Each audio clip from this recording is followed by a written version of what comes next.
বানালে কেমন হয়। কিছুদিন আগেও আমার এখানে হচ্ছে আমি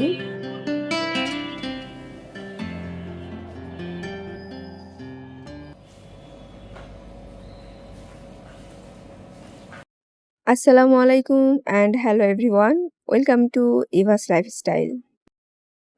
আজকের ব্লগটি সকাল থেকে আর সবজি আনা দিয়ে শুরু করলাম। বাসায় এসেই মনে হলো একটু হালুয়া রান্না করি, কারণ আজকে লিয়ানাকে ব্রেকফাস্ট দেওয়ার পরে আগামীকালকে কি দেবো এটা নিয়ে টেনশন শুরু হয়। তো অনেকদিন ধরে চিন্তা করছিলাম আবার কিছু হালুয়া রান্না করব, কিন্তু সন্ধ্যার সময় রান্না করার প্ল্যান করে রাখি, পরে সেটা আর হয়ে ওঠে না। দেখা যায় সন্ধ্যার সময় আমার কাজের প্রেশারটা একটু বেশি থাকে। তো আজকে বাসায় ব্যাক করার পর মনে হলো যেহেতু একটু ফ্রি আছি, কেননা আজকেই রান্না করে নেই। তো এখানে হচ্ছে দুধ দিয়ে আমি সুজিটাকে একটু ভিজিয়ে রেখেছিলাম, আর এই তো রেডি হয়ে গিয়েছে ঘি সুজি হালুয়া। এইটা খেতে না অনেক মজার ছিল, তবে বানানোটা এত ইজি। আজকে আমি নতুন প্রসেসে হালুয়া বানিয়েছি।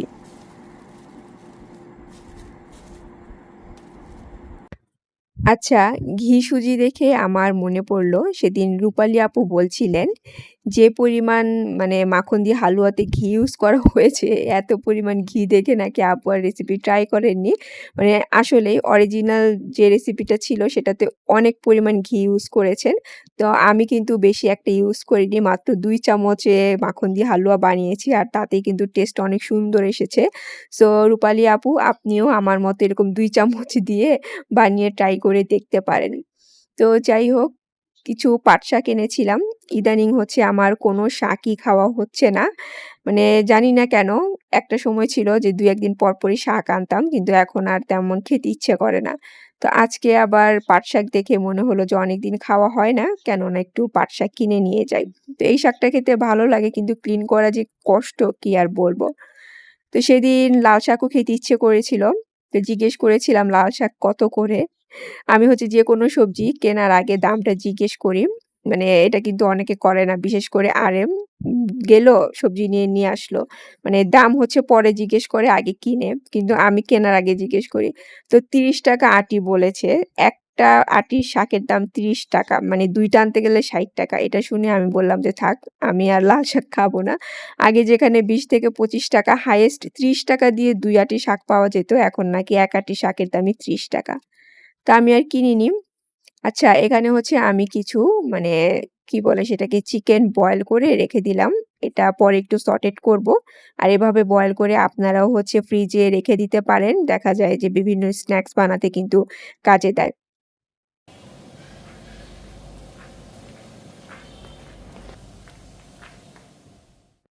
লাস্ট ব্লগে যে বললাম, এখন খুব সুন্দর রোদ উঠে, আর এই রোদের মধ্যে আমার বাসার যতগুলো মোটা কাপড় আছে আমি সবগুলো ওয়াশ করব। তো আজকে কুশন কাভারগুলো ওয়াশ করতে দিয়েছিলাম। আর আমি এতদিন হচ্ছে এটা ওয়াশ করিনি, রোদের জন্য ওয়েট করেছি। আমার কাছে মনে হয়েছে যে এই ধরনের কাপড় তো শুকাতে একটু বেশি সময় লাগে, আর পারফেক্টলি রোদ না থাকলে দেখা যাবে যে একটু স্মেল হয়ে যায়। কিন্তু আমি যে এটা মেশিনে ওয়াশ করব, আর মেশিনে ওয়াশ করার পর এটা যে এত নাইসলি ড্রাই হবে এটা আমার আইডিয়াই ছিল না। নরমালি কাপড় ওয়াশ করলে দেখা যায় 70-75% পর্যন্ত ড্রাই হয়। তারপর ওইগুলো শুকাতে মানে একটু বেশি সময়ই রোদে রাখতে হয়। কিন্তু এই কুশন কাভারগুলো মানে 90-95% ড্রাই হয়ে বের হয়েছে। মানে আপনি যদি রোদে নাও দেন তাতেও কোনো সমস্যা নেই। অলমোস্ট হচ্ছে শুকনাই ছিল। ফ্যান ছেড়ে জাস্ট হচ্ছে ০.৫ ঘন্টা একটু শুকালেই এটা হয়ে যেত। তা আমি তো দেখে মানে খুশি হয়ে গিয়েছি। আর আমার কাছে মনে হয়েছে এরপর কুশন কাভারগুলো ওয়াশ করতে দিলে আমার আর রোদের কোনো দরকার পড়বে না। আমি যখন মন চায় তখনই এগুলো ওয়াশ করে নিতে পারবো। আমি জাস্ট সকালে ওয়াশ করতে দিয়েছি, আর দেখেন এখনই ড্রাই হয়ে গিয়েছে। তো ভাবলাম যে ওয়েট করে লাভ নেই। সবগুলো আবার সুন্দর মতো কভার লাগিয়ে জায়গা মতো রেখে দেই। তা আমি হচ্ছে একদিক দিয়ে রান্না করি, আরেক দিক দিয়ে এই ধরনের কাজ করি। কারণ রান্না শেষে এই ধরনের কাজ করতে গেলে আর টাইম পাওয়া যাবে না।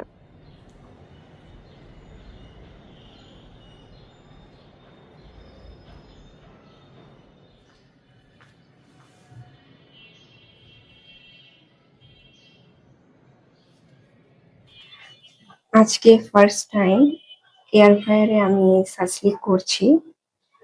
তো ভাবলাম যে আপনাদের সাথে একটু শেয়ার করি এয়ার ফ্রায়ারে সাসলিক বানালে কেমন হয়। তো চিকেনটাকে আমি সবসময় যে মসলা দিয়ে সাসলিক বানাই সেই মসলা দিয়েই ম্যারিনেট করেছিলাম। সাথে শানের যে মালাই বটি মসলাটা আছে না সেটাও দিয়েছি। আর টমেটো সস, চিলি সসের সাথে এক্সট্রা করে একটু মাস্টার্ড সস দিয়েছি। দিয়ে তারপর এখন 180 তে 20 মিনিটের জন্য দিব। 10 মিনিট পর উল্টিয়ে দিব। আর মাঝখানে একটু তেল ব্রাশ করে দিব।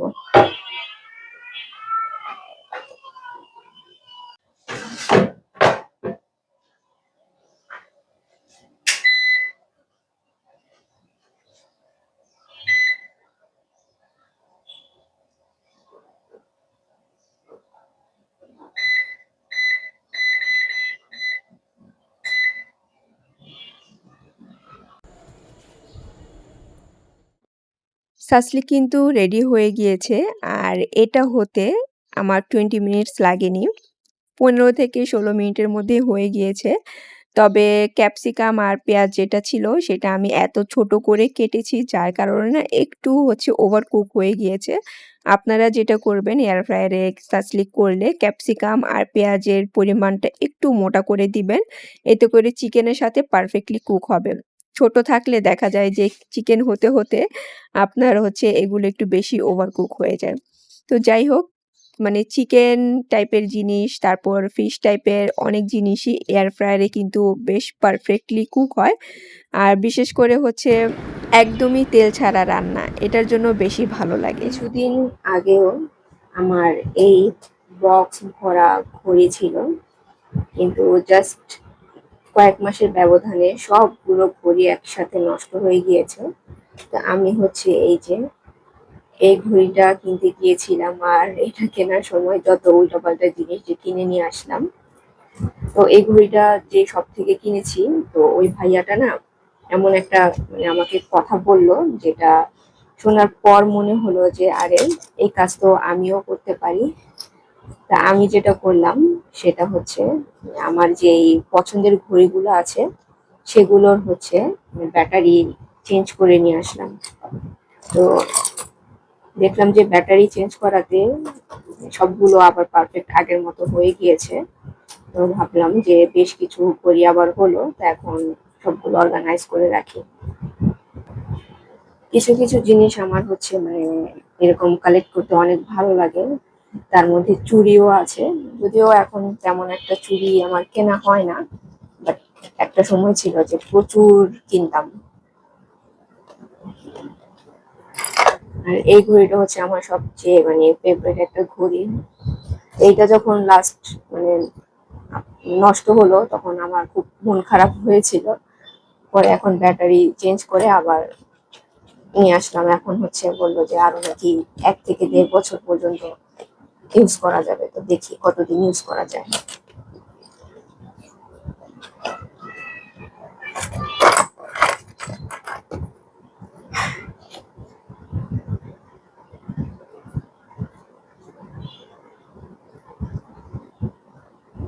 আর এখন আমার এই ঘড়িগুলো হওয়ার কারণে লিয়ানা এখন আমার ঘড়ি পরা শুরু করেছে।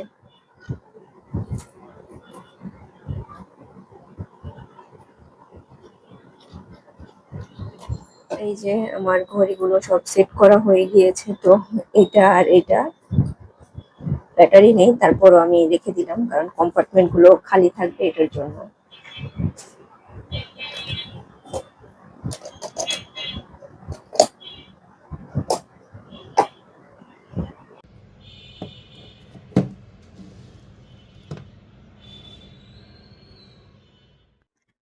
আসলে ঘড়ি কিন্তু তেমন নষ্ট হয় না। নষ্ট যেটা হয় সেটা ব্যাটারি। সেটা চেঞ্জ করে নিলে হয়ে যায়। তো আমার না এই বিষয়ে তেমন আইডিয়া ছিল না। দেখা যেত যে অনেক ভালো ঘড়ি কিন্তু বন্ধ হয়ে গিয়েছে, আমি সেগুলো ফেলে দিতাম। পরে যার দোকান থেকে ঘড়িটা কিনেছি উনি এ কথা বলার পর তার শপে গিয়ে আবার আমি ঘড়ির ব্যাটারিগুলো লাগিয়েছি। তবে এখনো ২ টা কম্পার্টমেন্ট আমার খালি রয়ে গিয়েছে। তো ওইগুলো ভরার পর পুরো ওয়াচ বক্সটা ফিল আপ হবে। তো যাই হোক, আচ্ছা, সুলতানা আপু আপনি বলছিলেন যে মিল্ক আমাকে রিফিল করতে দেখেছেন ঠিকই কিন্তু প্যাকেটের নাম ভুলে গিয়েছেন। আসলে আপনার বয়স হয়েছে, এটার জন্য নাকি এই অবস্থা। আপনার কি বয়স হয়েছে আপু? আপনার চেয়ে বেশি বয়স আমারও হয়েছে। মানে কি বলবো? আমি একটা ভিডিও যদি মানে দেখি রেসিপির, তারপর মনে হয় ও আচ্ছা এই জিনিস দিয়ে বানিয়েছে, এটা তো কোনো সমস্যা না। আমি এখনই গিয়ে বানাবো। বিশ্বাস করেন জাস্ট মোবাইলটা রেখে আমি কিচেনে যাই রান্না করার জন্য। আর সাথে, সাথেই ভুলে যাই যে আমি হচ্ছে মানে কি দেখে আসলাম। আমাকে এসে আবার সেই ভিডিওটা রিপিট করতে হয়। যাই হোক, এখন আমি হচ্ছে আপনাদের সাথে একটা ফ্রোজেন স্ন্যাকস এর আইডিয়া শেয়ার করছি। মানে এয়ার ফ্রায়ার এর এটাও রেসিপি। আর এটা ফ্রোজেন পরোটা দিয়ে করেছি। খুবই ইজি। তো আমি যেটা করেছি ফ্রোজেন পরোটা নিয়েছি। তারপর পরোটাটাকে হচ্ছে একটু মানে হালকা এটা সফট হওয়ার পর হাত দিয়ে মানে একটু করে চেপে বড় করে নিয়েছি। আপনারা চাইলে এটা হচ্ছে যে বেলুনি আছে সেটা দিয়ে বেলে বড় করে নিতে পারেন। আমার পরোটাটা অত বেশি তখনও মানে সফট হয়নি, শক্ত ছিল যার কারণে একটু টাইম লেগেছে। দেন আমি এখন এখানে যেটা করলাম সেটা হচ্ছে বাটার আর কর্নফ্লাওয়ার একসাথে কিংবা ময়দা মিক্স করে রেখেছিলাম। ওইটা এপ্লাই করে দিয়ে এভাবে ভাঁজ করে দিলাম। মানে পরোটা যেভাবে করতে হয় ঐরকম করে ভাঁজ করে এখন সাইডে রেখে দিয়ে বাকিগুলো করে নিব। তো সবগুলো পরোটা রেডি করা হয়ে গিয়েছে। অ্যাকচুয়ালি এর চেয়ে বেশি পরোটা আমার ছিল না। ফ্রোজেন পরোটা শেষ হয়ে গিয়েছিল। তো এখন হচ্ছে হাতের সাহায্যে আবারও আমি এগুলোকে চেপে একটু বড় করে নিচ্ছি। আপনারা বেলুনি দিয়ে এই কাজটা করতে পারেন। আবার আপনাদের পছন্দ মতো যেকোনো শেপই এখানে দিতে পারেন। আর ১ম যে স্টেপটা আমি করেছি ফ্রোজেন পরোটা দিয়ে করা তো চেষ্টা করবেন একটু দ্রুত করার জন্য। নয়তো যে প্লাস্টিকের মানে পেপারটা আছে সেটার মধ্যে কিন্তু মানে একদম লেগে থাকে। রেডি হয়ে গিয়েছে। আর এখানে হচ্ছে আমি চিকেন দিয়ে একটা কিমা বানিয়ে রেখেছিলাম। তো সেটা এখানে দিয়ে দিচ্ছি। চিকেন কিমা তো সবাই বানাতে পারেন, তাই আর এটার রেসিপিটা আপনাদের সাথে এক্সট্রা করে শেয়ার করলাম না। এখন এটাকে এভাবে ফোল্ড করে দিয়ে জাস্ট এভাবে চেপে দিলেই এটা রেডি হয়ে যাবে।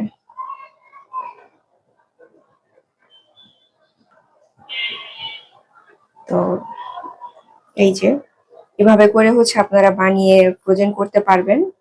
তো আমি হচ্ছে আমার পরোটা বেশি ছিল না, কয়েকটাই ছিল। তো আমি হচ্ছে অল্প কিছু ফ্রোজেন করব আর কিছু হচ্ছে মানে ২ টার মতো আজকে এয়ার ফ্রাই করব। এই যে এই কয়েকটা হয়েছে, পরে একটা পরোটা নিয়ে এসেছে আরেন, তো আমি আরেকটা বানিয়েছি। এখন এখান থেকে কয়েকটা এয়ার ফ্রাই করব আর বাকিটা হচ্ছে ফ্রোজেন করে রাখবো।